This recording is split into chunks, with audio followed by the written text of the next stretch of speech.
날씨가 이제 여름인 것 같습니다. 많이 더우셨죠? 예, 그래서 에어컨을 켜고 우리가 또 날씨를 대비하고 있는데요. 이 더운 날에 또 건강 잃지 않고 항상 하나님께 감사하며 은혜로 살아가기를 소망합니다. 이 신명기서를 우리가 읽었는데요. 이 신명기는 가나안 입성을 목전에 두고 하나님을 대신해서 이스라엘 백성들에게 외친 모세의 마지막 설교입니다. 이 이스라엘의 400년이라는 노예 생활의 암흑기를 모두 마치고 이 출애굽한 지 40년 그리고 11개월을 보내고 이 가나안 입성을 2달하고 10일을 남겨두고 모세가 그들에게 했던 설교 내용이 바로 신명기이죠. 근데 가나안 입성을 눈앞에 두고 그는 하나님께 너는 그들과 함께 들어갈 수가 없다라고 말씀을 들었습니다. 그 뒤에 이스라엘 백성들을 보는 이 모세의 심정은 어땠을까? 얼마나 서운했을까? 또 얼마나 같이 가고 싶었을까? 여러분 한번 생각해 보십시오.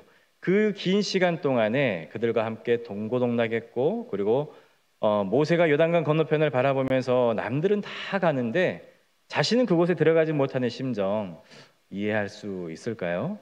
게다가 이 어린아이와 같은 그 출애굽 2세대들을 홀로 그들에게만 들여보내야 하는 이 모세의 심정을 이해하기란 좀처럼 쉽지가 않을 것 같습니다. 얼마나 아쉽겠습니까? 얼마나 그들과 함께 들어가고 싶겠습니까? 지금 남겨진 사람들이 누구입니까? 모압 평지에서 모여서 가나안을 바라보는 이 사람들은 이제 출애굽해서 그 광야에서 태어난 2세대들입니다. 이 이스라엘의 다음 세대들을 위한 말씀이 오늘 말씀인데 이 광야 40년은 너희의 조상들은 실패했지만 너희들만은 가나안에 들어가서 실패하지 말고 잘 살아라고 부탁하는 말씀입니다. 이 가데스 바네아의 사건, 이 불순종함으로 인하여서 일어났던 그 사건으로 말미암아 출애굽 1세대는 하나님의 징벌을 받아서 광야에서 죽었지만 너희들은 순종하여서 행복하게 약속의 땅에서 부디 제발 하나님 말씀을 따라 잘 살아달라는 당부의 말씀이죠. 그래서 주된 내용의 말씀들이 이스라엘의 실패를 이야기하고 있습니다. 출애굽 1세대와 2세대가 동일하게 가데스 바네아에서 가나안에 입성하라고 명령을 받았죠. 그런데 1세대와 2세대는 엄청난 차이를 가지고 있었습니다. 이 1세대는 불순종함으로 인하여서 가나안을 향해 한 발짝도 앞으로 나아가지 못했고 38년 동안의 세일산 주변만을 맴돌게 됩니다. 우리 1절 말씀 같이 한번 읽어보도록 하겠습니다. 시작. 우리가 방향을 돌려 여호와께서 내게 명령하신 대로 홍해길로 광야에 들어가서 여러 날 동안 세일산을 두루 다녔더니 뭐라고 나옵니까? 여러 날 동안에 세일산에서 방황을 했다고 했습니다. 여러 날이라는 것은 바로 38년 동안. 여기에 나온 여러 날 동안은 우리가 아는 40년과는 다릅니다. 율법을 받았던 시내산이 출애굽한 지 2년째 되었을 때에 도착을 했죠. 광야에서 방황한 기간이 정확히 38년이었고 전체 광야 생활이 40년이 맞습니다. 그런데 가데스 바네아를 떠나서 세례 시내를 건너기까지가 38년이 걸렸다는 거예요. 왜 이렇게 오랜 시간이 걸렸을까요?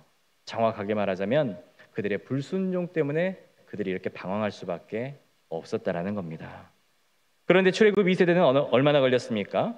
가데스에서 모압 평지까지 약 10개월 정도 걸려서 들어갔다는 겁니다.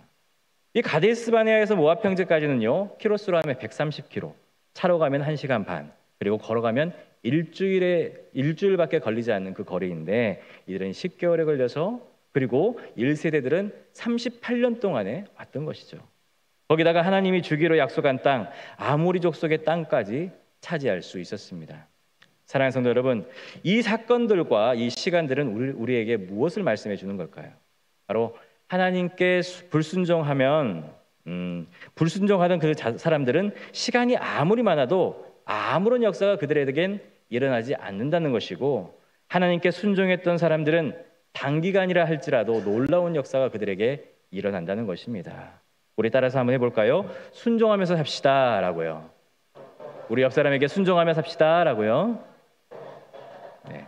하나님께 순종하며 살아가길 소망합니다. 이 말은요, 구속사적으로 엄청난 의미를 가지고 있습니다. 하나님은 오직 순종하는 사람들에게만 당신의 구속의 역사를 주신다는 겁니다. 그렇다면 하나님께 순종하다가 불순종하게 되면 어떻게 될까요? 그가 돌아오기를 기다리기도 하시지만은 다른 사람, 곧 순종하는 사람을 하나님은 또 찾으신다는 겁니다. 그렇다면 천년이 하루 같고 하루가 천년 같은 하나님의 시간으로 볼 때에 구속사가 지연되거나 취소되는 것이 아니냐, 하나님의 계획이 틀어지는 것이 아니냐라고 할 수 있지만 전혀 그렇지 않다는 것이죠. 하나님은 이 모든 틀어짐의 시간까지도, 이 틀어짐의 사건까지도 하나님은 계획하고 미리 알고 계심을 우리가 알아야 된다는 것입니다. 그러므로 우리 사랑하는 목포원교회 성도님들은 하나님께 순종함으로 그의 계획하심에 따라 살아갈 수 있는 복된 인생들이 되시길 간절히 소망합니다. 우리 4절과 5절 말씀 같이 한번 읽어보도록 하겠습니다. 시작. 너는 또 백성에게 명령하여 이르기를 너희는 세일에 거주하는 너희 동족 에서의 자손이 사는 지역으로 지날진대 그들이 너희를 두려워하리니 너희는 스스로 깊이 삼가고 그들과 다투지 말라. 그들의 땅은 한 발자국도 너희에게 주지 아니하리니 이는 내가 세일산을 에서에게 기업으로 주었음이라. 아멘. 이 본문의 흐름에서 갑자기 에서가 등장합니다. 에서가. 여기서 하나님은 에서와 싸우지 말라라고 명령을 하고 계세요. 그러면서 뭐라고 하십니까? 그들의 땅은 너희들에게 한 발자국도 너희에게 주지 아니할 것이다. 그러니 욕심내지 마라라고 말씀하신 거죠. 여러분, 현재 지구촌에서 일어나고 있는 모든 전쟁들 한번 봐보십시오. 알고 보면 모두가 땅 따먹기 전쟁입니다.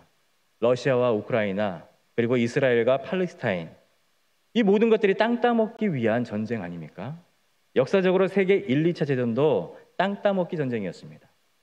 우리나라도 1910년부터 1945년까지 35년간 일본에게 몽땅 땅을 빼앗겼던 역사적인 아픔을 가지고 있습니다. 그러고 보면 이 땅이라는 것을 차지한다는 것은 성경 밖에서나 성경 안에서나 중요한 문제라고 볼 수가 있는 것이죠. 그래서 이 모세는 신명기에서 땅에 대한 이야기를 약 200번 정도 이야기를 했던 것입니다. 그 내용을 들여다보면은 하나님께서 그들에게 허락하신 땅이 있고 하나님이 그들에게 허락하지 않으신 땅이 분명히 있다는 것이죠. 5절 말씀 다시 한번 읽어보도록 하겠습니다. 시작. 그들과 다투지 말라. 그들의 땅은 한 발자국도 너희에게 주지 아니하리니 이는 내가 세일산을 에서에게 기업으로 주었음이라. 아멘. 하나님께서 이스라엘에게 허락하지 않았다라고 지금 명시를 하고 있습니다. 에서에게 준 땅, 그러니까 에서의 것이다. 남의 것과 너의 것을 구분할 줄 알아라라는 말씀이죠. 남의 것, 에서의 땅을 차지하려고 싸우지 말라라고 말씀하고 있습니다. 9절에도 말씀하고 있습니다. 함께 읽습니다. 시작. 여호와께서 내게 이르시되 모압을 괴롭히지 말라. 그와 싸우지도 말라. 그 땅을 내게 기업으로 주지 아니하리니 이는 내가 롯 자손에게 기업으로 주었음이라. 아멘. 누구의 땅이라고 했습니까? 롯 자손에게 준 땅이라고 했습니다. 그러니까 그들과 땅 따먹기 싸움을 하지 말라고 하는 거예요. 또 말씀하십니다. 19절 말씀 같이 읽습니다. 시작. 암몬 족속에게 가까이 이르거든 그들을 괴롭히지 말고 그들과 다투지도 말라. 암몬 족속의 땅은 내가 내게 기업으로 주지 아니하리니 이는 내가 그것을 롯 자손에게 기업으로 주었음이라. 아멘. 여기에서도 암몬 족속을 향해서 그들을 괴롭히지 말라, 다투지도 말라라고 하십니다. 한마디로 그냥 그들을 내버려 두라라고 말씀을 하고 계시죠. 그런데 여러분 한번 생각해 보십시오. 이스라엘의 공동체의 역사 속에서 이 에돔과 모압과 암몬 족속이 얼마나 많이 이스라엘 백성들을 괴롭혔습니까? 그들이 얼마나 많이 이스라엘 백성들을 타락시켰습니까? 이 족속만 없었더라면 이스라엘 족속들은 싸울 일이 많이 줄어들었을 것입니다.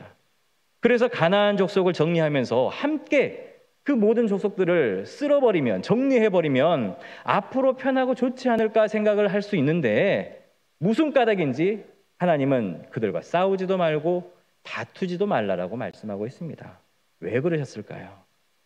여러분 신약 성경에 보면은 예수님의 가라지 비유가 나오죠. 우리 한번 마태복음 13장 24절로 30절 말씀 한 절씩 교독하도록 하겠습니다. 제가 먼저 읽겠습니다. 예수께서 그들 앞에 또 비유를 들어 이르시되 천국은 좋은 씨를 제 밭에 뿌린 사람과 같으니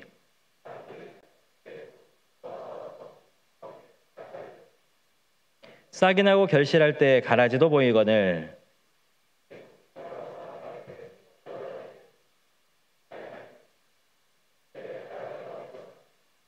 주인이 이르되 원수가 이렇게 하였구나. 종들이 말하되 그러면 우리가 가서 이것을 뽑기를 원하시나이까? 함께 있습니다. 둘 다 추수 때까지 함께 자라게 두라. 추수 때에 내가 추수꾼들에게 말하기를 가라지는 먼저 거두어 불사르게 단으로 묶고 곡식은 모아 내 곡간에 넣으라 하리라. 아멘. 이 종이 어느 날 밭에 갔다가 가라지를 발견하게 되었어요. 그리고는 종이 주인에게 말을 합니다. 주인님, 저 밭에 있는 가라지를 뽑아버릴까요? 그러자 주인이 뭐라고 했습니까? 주인이 뽑으라고 했습니까? 아닙니다. 가만히 두어라. 왜요? 가라지를 뽑다가 곡식까지 뽑힐까 염려가 된다. 그러니까 추수할 때까지 가만 두어라. 추수할 때에 가라지는 불사르고 곡식은 모아 내 곡간에 넣을 것이다. 그러니 지금 괜히 가라지 뽑다가 알곡도 다칠까 봐 염려가 되니 그냥 그대로 두라고 말씀하고 있는 것이죠. 여러분, 이제 이 내용을 아시겠습니까? 그래서 하나님은 그들에게 싸우지도 말고 다투지도 말라고 말씀하신 겁니다. 여러분, 그래서 성경을 잘 읽어야 됩니다. 하나님은 어떤 때에는 싸우라고 하시고 싸워서 멸절시키라고까지 하시고 또 어떤 때에는 싸우지 말라, 그냥 내버려 두라라고 말씀하십니다. 이 말씀은 싸울 때가 있고 싸우지 않을 때가 있음을 구별할 줄 알면 쓸데없이 힘들이지 않고 행복하게 살아갈 수 있다는 것을 말씀해 주는 것입니다. 싸울 대상이 있고 절대로 싸우지 말아야 할 대상이 있다는 것이죠. 모세는 이스라엘 백성들에게 바로 이것을 설교하고 있는 것입니다. 왜 에서의 후손 모압과 에돔과 싸우지 말라고 하셨습니까? 민수기 24장 18절로 20절 말씀 우리 같이 한번 읽어보도록 하겠습니다. 시작. 그의 원수 에돔은 그들의 유산이 되며 그의 원수 세일도 그들의 유산이 되고 그와 동시에 이스라엘은 용감히 행동하리로다. 주권자가 야곱에게서 나서 남은 자들을 그 성읍에서 멸절하리로다 하고 또 아말렉을 바라보며 예언하여 이르기를 아말렉은 민족들의 으뜸이나 그의 종말은 멸망에 이르리로다 하고. 아멘. 여기 에돔은 누구의 후손입니까? 바로 에서의 후손들입니다. 이스라엘을 괴롭힌 원수의 족속들이에요. 그런데 그들은 장차 멸망할 것이라고 예언을 하고 있습니다. 하나님께서 이미 그 족속을 없애려고 계획을 하고 있었는데 그들과는 싸울 필요가 없으니까 괜히 싸워서 힘 빼지 말라는 것이죠. 마지막 추수의 때가 되면 가라지는 불태우면 되니까 그냥 가만히 두라는 것입니다. 바로 이 말씀이신 거죠. 또 한 가지 싸우지 말라고 한 이유가 있습니다. 이스라엘에게 철천지 원수처럼 괴롭히는 족속이지만은 모압과 그리고 롯의 족속들과는 다투지 말라라고 하신 말씀의 이유는 이스라엘의 영적인 훈련을 위해서 하나님께서 남겨두신 것입니다. 여러분, 이 깊은 하나님의 뜻이 담겨 있는데요. 우리가 살아가면서 보면은 여러분 곁에 꼭 원수처럼 성가시게 하는 사람이나 대상이 있습니다. 우리 옆 사람 봐보십시오. 여러분들이 혹시 괴롭히는 사람이 옆에 있습니까? 네, 그냥 웃지요? 정말 그 사람만 없으면, 그리고 그 모임만 없으면은 진짜 내가 살맛나게 살겠는데 왜 나를 괴롭히는지. 그런데 여러분, 이유가 한 가지입니다. 영적으로 허약한 나를 훈련시키기 위해서 하나님께서 남겨두신 겁니다. 꼴 보기 싫지만은 가만히 두고 봐야 됩니다. 그 사람 보기 싫어서 교회도 가기 싫어지고 하지만 가만히 보고만 있어야 됩니다. 왜요? 하나님께서 그를 바꾸시기 전에 나를 연단하고 훈련시키기 때문입니다. 그러면서 우리가 영적으로 성숙하게 되는 것이죠. 여러분들이 잘 아시는 이야기입니다. 우리가 활어를 수송할 때에 가장 중요한 것은 무엇입니까? 이 물고기의 신선도 아닙니까? 얼마나 물고기가 신선하게 유지되어서 도착하느냐가 중요합니다. 큰 활어차에 물고기를 잔뜩 싣고 이동을 하게 되면 요즘이야 뭐 말 들어보면 고등어는 머리에 침을 놔서 신경을 마비시켜서 올라오기도 한다고 합니다. 그리고 수온을 낮게 유지하는 기계를 사용해서 운반하기도 하지만 예전에는 해외나 먼 지역에서 오는 고기들은 그 물고기의 천적을 아시다시피 수조 안에 넣는다는 겁니다. 물론 몇몇은 먹이로 죽기도 하겠지만 그 천적 물고기 때문에 먼 길을 오는 동안에 물고기들이 살려고 긴장하고 잘 버티다가 싱싱한 신선도를 오랫동안 유지하면서 우리가 가는 횟집에 도착을 할 수 있다는 것이죠. 우리 목포에 사는 사람들은 지천이 바다라 자연산만 드시니까 잘 알지 못하는 것이지만 도시에 사는 사람들은 이렇게 드신다고 합니다. 그런데 여러분, 우리나라도 마찬가지예요. 이 세계사 속에 유래를 찾아보기 힘들 정도로 같은 민족끼리 분단이 이처럼 지속되는 나라는 없는 것입니다. 남과 북이 서로의 긴장 상태를 유지하면서 전쟁력을 과시하고 그리고 으름장을 놓습니다. 그래서 매일 국민들은 전쟁의 위협과 핵의 위협으로부터 불안한 마음을 가지고 살아갈 수밖에 없습니다. 아시다시피 얼마 전에도 한국군과 미군과의 비행 훈련으로 인해서 이 북한이 탄도미사일을 18발을 발사하고 그리고 오물풍선을 띄워서 보내고 했다는 소식을 들었습니다. 어제도 보냈다고 합니다. 이 엄밀히 보면 이 한반도 땅은 전쟁이 끝난 게 아니죠. 지금도 휴전 상태이고 휴전 상태가 길어지고 있는 것뿐입니다. 정확하게는 우리는 전쟁 중이라는 것이죠. 그런데 왜 하나님은 이렇게 이 북에 있는 정권을 방치하실까? 우리가 금요일마다 이렇게 크게 소리쳐 기도하는데 우리만 할까요? 남쪽의 성도들이 이렇게 오랫동안 기도하고 있는데 남쪽만 기도할까요? 신음하면서 기도하는 북한 지하교회 성도들이 매일매일 그 성도와 백성들이 기도하고 있는데 왜 하나님은 그들을 방치하고만 계실까요? 이 말도 안 되는 정권을 몇 대에 걸쳐서 하게끔 하나님은 왜 방치하고 계실까요? 우리가 감히 하나님의 경륜을 헤아릴 수는 없지만 이스라엘 공동체처럼 영적으로 우리에게 긴장을 하고 살아가라고, 기도하며 살아가라고 그들을 남겨두신 것 아닐까요? 또한 하나님께 집중할 수 있도록 하기 위해서 에서와 모압 그리고 암몬과 같은 이 북한의 정권을 그대로 놔두고 있는지도 모릅니다. 그런데 세상은 분명히 마지막 때가 오겠죠. 이 족속은 마지막 때에 멸절시키는 분 또한 미국도 아니고 한국도 아니고 하나님이심을 우리가 기억해야 할 것입니다. 그래서 하나님은 우리에게 너희는 그 족속과도 싸우지도 말고 다투지도 말라라고 말씀하신 겁니다. 그들은 이유가 있어서 역사 속에 너희 곁에 두고 있다고 말씀하고 있는 것이죠. 이스라엘 공동체의 목덜미를 물고 늘어지면서 늘 힘들게 했던 족속이었지만 그때가 이스라엘 공동체가 하나님께 집중할 수 있었던 가장 절호의 기회들이었습니다. 그때마다 하나님을 부지런히 섬기고 의지할 수 있었기 때문에 그렇습니다. 알고 보니까 우리 또한 마찬가지죠. 피하고 싶은 사람들 그리고 하기 싫은 일 속에서도 하나님의 경륜이 분명히 들어가 있다는 것입니다. 우리에게도 예외가 없습니다. 모압과 에서는 항상 우리 곁에 있다는 것이죠. 그러나 하나님께서 말씀하십니다. 가만두어라. 싸우지도 말고 다투지도 말아라. 하나님을 더 집중해서 의지해라 라고 말씀해주고 있습니다. 이 어려운 때일수록 미운 마음이 생길수록 가슴 아픈 사람이 보일수록 기도하면서 하나님께 더욱더 집중할 수 있는 저와 여러분들의 삶이 되길 간절히 소망합니다. 우리 24절 말씀 함께 한번 읽어보도록 하겠습니다. 시작. 너희는 일어나 행진하여 아르논 골짜기를 건너라. 내가 헤스본 왕 아모리 사람 시온과 그의 땅을 네 손에 넘겼은즉 이제 더불어 싸워서 그 땅을 차지하라. 아멘. 이제 우리가 말씀을 자세히 보게 되면 이번에는 뭐라고 하셨습니까? 싸워서 이겨라. 싸워라 라고 말씀하고 있습니다. 이 앞에서는 싸우지 말라고 해놓고 이번에는 뭐라고 합니까? 여기서는 싸우라고 하십니다. 말씀을 읽는 사람이 갈등할 수밖에 없어요. 언제는 싸우라고 했다가 언제는 또 싸우지 말라고 했다가 성경에 나오는 대상을 우리가 구분해 보면은 이에 대한 답을 알 수가 있습니다. 한편은 가나안 바깥쪽의 사람들이고 또 한편은 가나안 안쪽의 사람들이란 것이죠.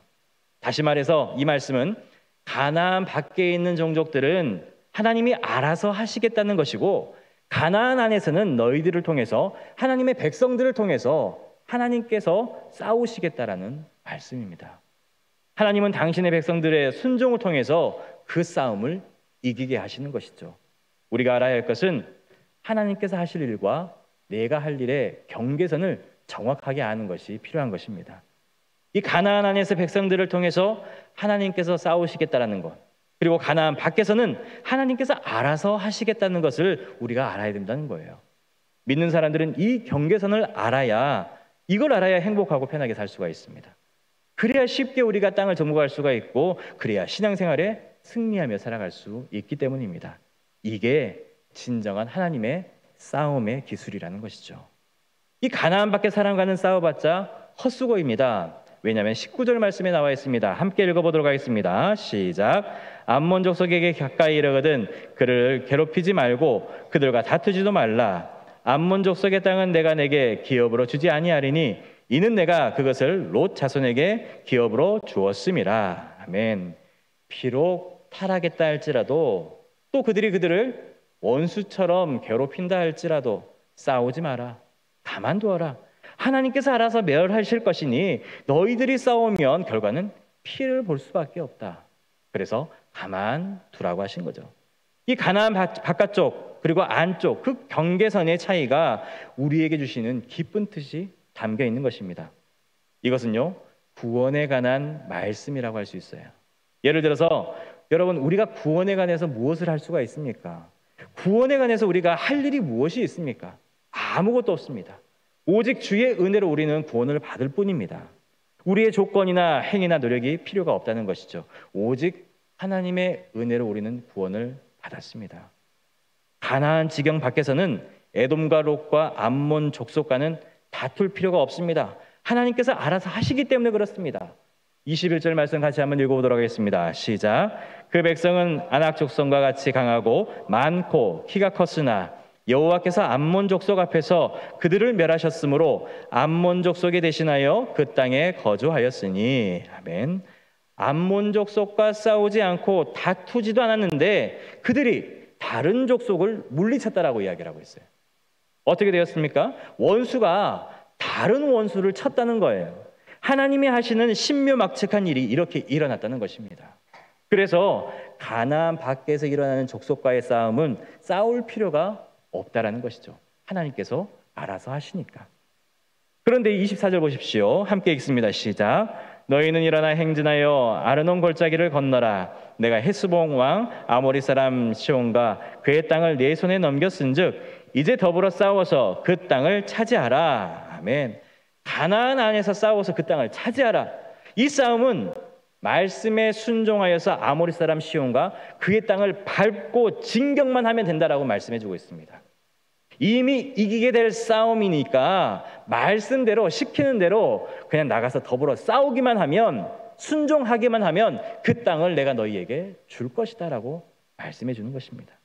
이 말씀은 우리가 구원을 얻은 후에 우리의 삶을 표현하고 있습니다.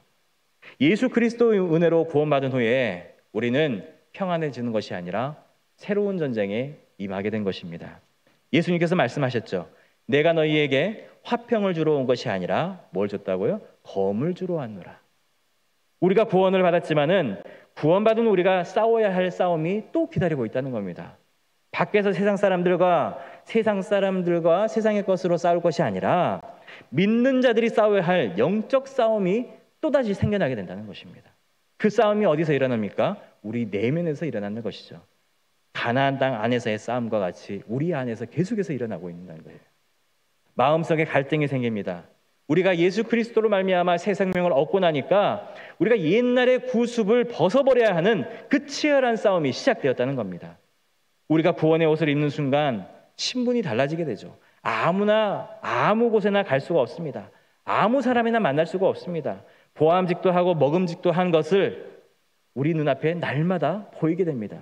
한번 먹어보라고, 죄가 아니라고, 괜찮다고, 세상 사람들도 다 한다고, 다 해도 다 안 죽고 잘만 살더라고, 그렇게 말들을 합니다. 순응하고 살면 괜찮은데, 싸울 일도 없는데, 그냥 따라가서 놀고만 오면 되는데, 내 안에 예수 그리스도의 삶, 살아계신 성령님의 내주하심으로 내 마음속에 가나안의 영적 전쟁은 계속 진행되고 있다는 것입니다. 이 가나안의 삶이 천국의 모델이 아니라 그리스도 안에서 사는 영적 전쟁의 삶을 말해주는 것이죠.